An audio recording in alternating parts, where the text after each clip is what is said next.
everybody, Max here with Traders in the Zone, and today we are back with another Average People in Cryptocurrency, and I'm joined today by Diego. So Diego, go ahead and introduce yourself to everybody. Hey everybody, thanks for having me. It's a fun thing to do, to share this little journey that we're on. So my name is Diego. I moved to Puerto Rico a little over 17 months ago from New York City. That's where I'm born and raised, but my family's from here. When I first got here, I was working with the scooter company, Scootel, a little micro-mobility service that's out here helping manage projects. And my background is in a couple different things. I have kind of an odd journey. Originally, I come from an activist background, community organizing, studied political science, and then I was in that world for a long time. Kind of burnt out a little bit, pivoted into a completely different directions, and then I ended up becoming a New York City bike messenger back in 2012, and that kind of like led me down a whole path of different jobs, different new industries at the time that were starting. So bike messenger work, then the app delivery work started to explode on the scene, right? You had like DoorDash, exactly. And Uber So Eats. I was one of the early people in that space, both on the street but also behind the scenes. When Postmates launched, I worked for them for a couple of years in New York, managing operations. So yeah, I kind of casually for a decade ended up deeply in urban logistics, on-demand delivery services. The whole gig economy is kind of where I've been situated for a while. And is that when you first learned about cryptocurrency, just being involved in, the delivery space and the hassle of dealing with people? Surprisingly not. You would think that's kind of where I would have got my exposure, considering like how tech heavy that environment is and all the different meetings and networks that were happening. But I actually first heard about crypto when I was finishing up college. A good friend of mine, a couple of years later, he was like this like quirky libertarian kid, right? So he was super in that space, and he mentioned this idea of Bitcoin. He was like, "Hey, I'm gonna pay for this stuff in Bitcoin." That's when people were still trying to use it as money. This was early in the day. I want to say 2012, 2013, and I thought it was kind of weird and not that interesting. Yeah. Anything he kind of put in front of me, I figured it was just one of his next, like, I don't even know what to call it. It was just like, yeah, Justin does these things. Like, that's just what Justin does. Justin's into weird shit. Yeah. So that was when I first heard about it, but I paid it no mind.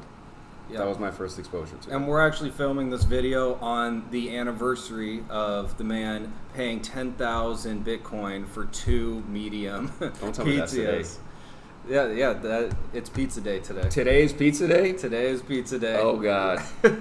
So, but you had to be crazy, when you first heard about cryptocurrency, because, this is magic internet money that now all of a sudden is making people billionaires. For sure. Well, I over don't the think last 10, anybody 11 years. had any clue what was going to happen back then, and certainly my friend Justin, he was using it because he was like this paranoid libertarian who wanted to be very private about what he did and how he transacted. So for him, it represented like a way to transact privately, which is, I think, why a lot of libertarians were first getting into it.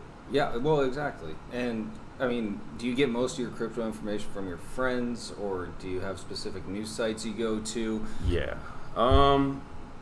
Well, so this first exposure was, I think, 2012, 2013. Never looked into it.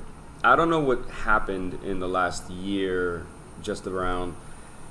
I didn't have any friends really promoting it or telling me you got to look at it. It sort of happened organically. Like in my own mind, I was just feeling that, the economy was once again, like similar to 2007 and 2008, was about to go off a cliff. And I was like, I got money in the bank, which is probably the worst place to leave your money. So where can I park it in order to, hedge against inflation and potentially have some more upside? And so I had this little bug in my ear, like, look at Bitcoin, figure out what that is. And so little by little, I began just researching, watching videos, interviews, just trying to learn about the space, what it actually is. I remember at the time, actually it was just about a year ago, I think Bill Maher had just done his piece, which was very negative on the space, right? It was a whole environmental critique about how much power it uses and how in order to mine the cryptocurrency. Exactly, the proof of work mining process uses 1% of the total energy supply. Just throwing numbers that I think today have been debunked. But I remember watching that, and I always feel like I watch Bill Maher, but I take everything he says with a grain of salt, and it's usually like he often falls on the wrong side of things. Okay. So I kind of just tabled my opinion about Bitcoin for a while. I didn't kind of just go with the flow. Oh yeah, I didn't write it off after watching that. But this was around that time, and I remember this was also around the time that Tesla and Elon Musk decided to stop the transacting in Bitcoin, and then shortly thereafter, the price dropped dramatically. And then he went into Dogecoin and probably made a bunch of money on that. Yeah, I actually had an acquaintance from the cycling world who was constantly posting about Dogecoin at the time, and I kept rolling my eyes. I was like, that's a scam. I don't know what's going on over there. But I always felt personally like, I remember being a courier in the street, and then when the headline, like whenever Bitcoin hit an all-time high, that made news, and I always felt like, well, if I'm hearing about it now, I'm late. Like, all the money that's going to be made has already been made, so if I come in now, there's nothing really there. So I just kind of kept dismissing it. And then when I saw the news about the Tesla deciding to take it off of their payment system, and then the FUD around the environment, and then the price drop, I kind of assumed like, oh, well, I guess this is over now, so good thing I never got in. That's kind of how I felt about it at the time. And so, I mean, what advice would you give to people? Because it sounds like you're trying to time the market. But now that you've been in the market for a decent amount of time, like, what would you tell people who are in, your shoes a year ago? Yeah, well, I mean, in all transparency, my first investment into digital assets occurred in September of 2021, so not even a year. 2 months before the all-time highs. Exactly. Yeah, exactly. So this was kind of like in that little late September dip, which everybody was kind of preparing for, but I had no idea what was about to happen. So I remember I was starting a DCA into Bitcoin and Ethereum, and then the price dropped, and I panicked. I was like, oh my God, I'm getting in at the worst time, and I didn't understand really how to look at charts. I think one of the things that I found out the hard way is, be very careful about what time series you look at your candles in, because if you're looking something at like a minute chart versus a daily or a weekly chart, like those minute charts can be absolutely terrifying. They can be brutal. Yeah, like they just drop so dramatically, and I did some pretty dumb things. Like I think I've made pretty much every rookie mistake anyone will ever make entering this space for the first time, whether it's just like panic selling, panic buying. I think early on I didn't really incur huge losses, but my problem was trying to time the bottom, which I never got. I ended up re-entering the market exactly where I first got in, so it was like I neither lost and I neither gained, but it was just an important lesson there. And a lot of people do say time in the market will always be timing the market. For sure. And I think you've gone through a lot of what most people in this area are experiencing. It's the fear versus the greed factor, and you gotta stick to your investment plan and not let your emotions make you start trading emotionally. Yeah, for sure. And I mean, besides dollar cost averaging, any other advice you'd give somebody new to the space?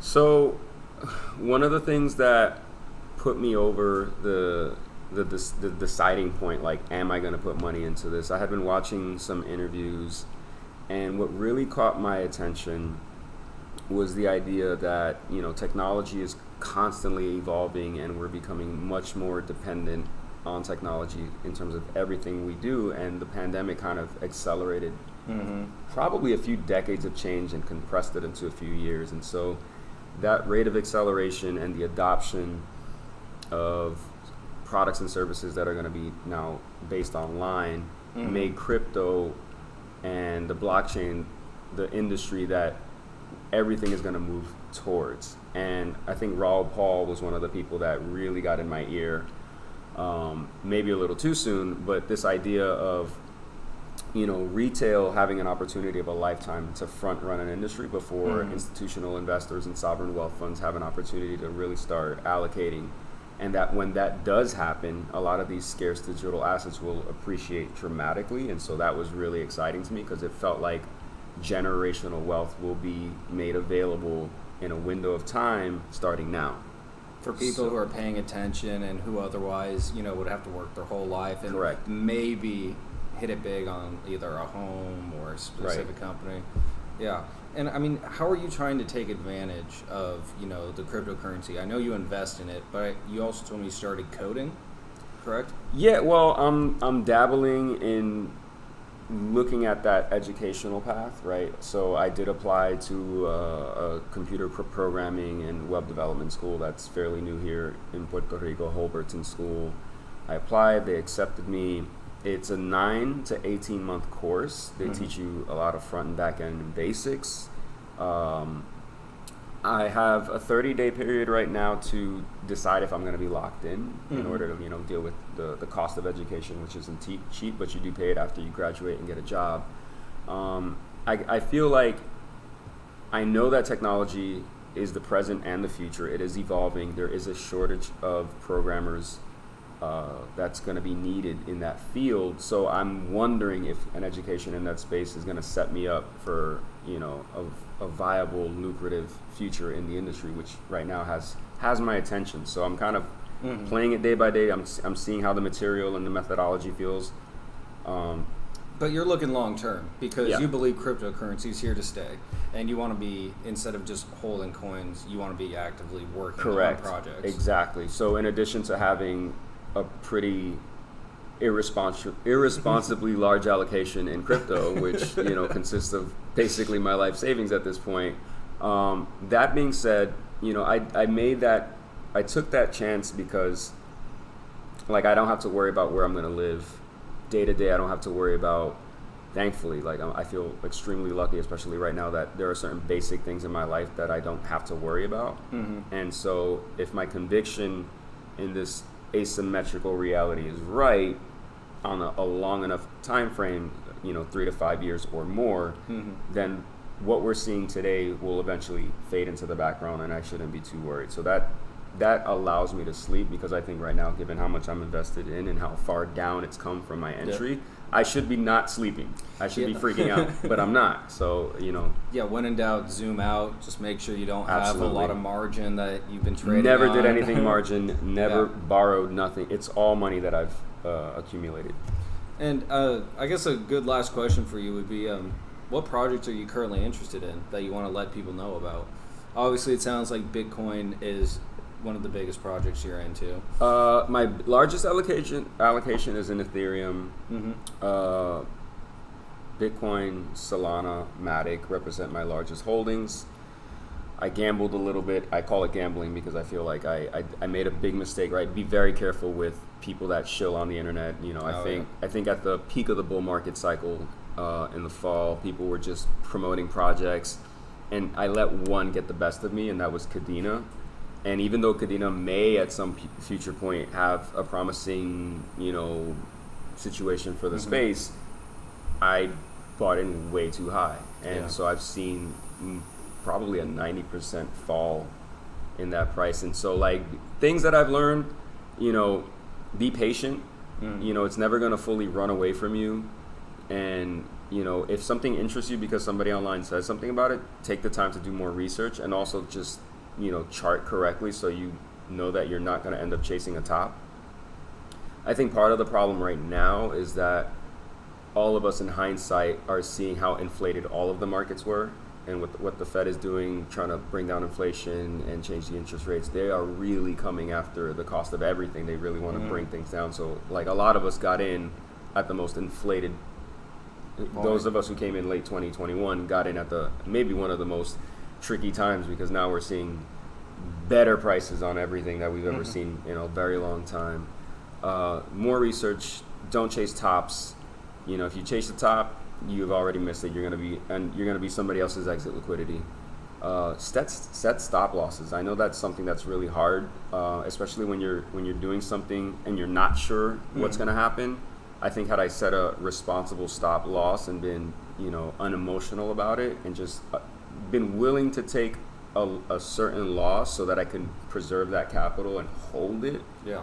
right, then reallocate it. I think there was a real push last year that too many of us felt that the market was going to just keep going up and up and up and up. Well, when they print 20% of the entire money supply within the last 2 years, Yeah. I mean, it's hard to not think that, but I mean, I guess learning when to take profits according to your investment strategy is key for anybody. Right, but for somebody who just got in, not realizing they were about to top out at the market and then ride that sucker down, that was a little bit tricky. And also, don't be afraid to hold some cash. I think I was so caught up in this idea that inflation's gonna, steal our money away, that I didn't want to hold any cash, and I made the mistake of not having anything for any correction. And so, like, I'm pretty much all in, and I have to ride this out, until some future in which, the signals change, the Fed pivots, and then, the next cycle takes off. We're either all going to be rich or poor. There's no in between. Right. It's looking like. It's been a tough few weeks. I know I freaked out. I wasn't invested in Luna, but when that whole thing exploded, I started watching the Tether charts, and when I saw Tether flicker off of its peg, I was like, okay, we're all fucked. Like, it's done. Well, thank you guys so much for watching. Diego, thank you for stopping by. So hopefully you can learn from people like Diego, learn from their mistakes, and be better educated when you're getting into the cryptocurrency universe. So I hope you guys have a great rest of your day.